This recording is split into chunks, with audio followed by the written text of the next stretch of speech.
मन जैसा होगा, तन भी वैसा होगा। हमारे मन को कुदरत ने इस तरीके से बनाया है कि हम जब किसी भी कार्य, व्यक्ति अथवा वस्तु पर 1% भी शंका न कर उस पर 100% यकीन करते हैं तो उस कार्य, व्यक्ति, वस्तु का शुभाशुभ प्रभाव हमारे जीवन में घटित होने लगता है। मानव मन निर्विवाद रूप से एक ऐसी प्रमुख शक्ति है जिसकी सहायता से व्यक्ति असाध्य से असाध्य रोगों से मुक्ति पा सकता है। अध्यात्म के अनुसार सभी रोगों का मूल कारण या बीज मन में ही रहता है। शरीर तो केवल मन का प्रतिबिंब है। शरीर पर जो लक्षण प्रकट होते हैं उसका कारण मन में ही स्थित होता है। स्वास्थ्य, सुख एवं रोगों के विनाश के लिए शरीर के साथ मन की एकरूपता आवश्यक है। प्रसिद्ध दृष्टांत अनुसार एक बार गंभीर रूप से बीमार एक व्यक्ति को किसी ने बताया कि दूसरे गांव में एक वैद्य हैं जिनकी दवाई से व्यक्ति शीघ्र स्वस्थ हो जाता है। यह सुनकर व्यक्ति वैद्य जी को मिलने पहुंचा। उस समय वैद्य जी अपने खेत में खेतीबाड़ी का कार्य कर रहे थे। बीमार व्यक्ति उनके पास गया और अपनी बीमारी बताई। वैद्य जी के पास उस समय लिखने के लिए कुछ नहीं था, इसलिए उन्होंने खेत में पड़ी एक ईंट उठाई और उस पर कोयले से दवाई का नाम लिखकर बीमार व्यक्ति को देकर कहा, यह दवाई बाजार से ले लेना और हर दिन इसे पानी में घोलकर पी लेना। मंदबुद्धि होने के कारण बीमार व्यक्ति वैद्य जी की बातें ठीक से समझ नहीं पाया।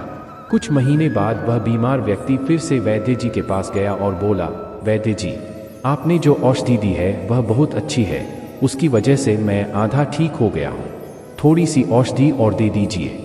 वैद्य जी ने कहा, मैंने तो तुम्हें दवाई का नाम लिखकर सब समझाया था। तब व्यक्ति ने कहा, हाँ वैद्य जी, ईंट तो मेरे घर के आसपास भी थी, लेकिन उस पर आपने जो लिखा था वह लिख दीजिए। वैद्य जी ने जब उससे पूरी बात पूछी तो उसने बताया कि आपने जो ईंट दी थी उसे मैं पानी में घोलकर पी रहा हूँ और मुझे आराम है। ईंट पर लिखा हुआ आपका मंत्र काम कर रहा है। वैद्य जी आश्चर्यचकित हुए, लेकिन उन्होंने उस व्यक्ति को सच्चाई बताना ठीक नहीं समझा क्योंकि वह ईंट उस व्यक्ति के लिए दवाई से बेहतर काम कर रही थी।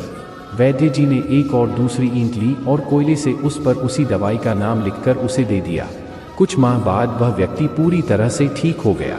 वैद्य और उसकी दवा पर बिना किसी शंका के 100% यकीन ने ही उस व्यक्ति का असाध्य रोग छूमंतर कर दिया। तन मन दोनों स्तर पर उपचार आवश्यक। व्यक्ति के विश्वास, भावना एवं विचार से उसका स्वास्थ्य प्रभावित होता है।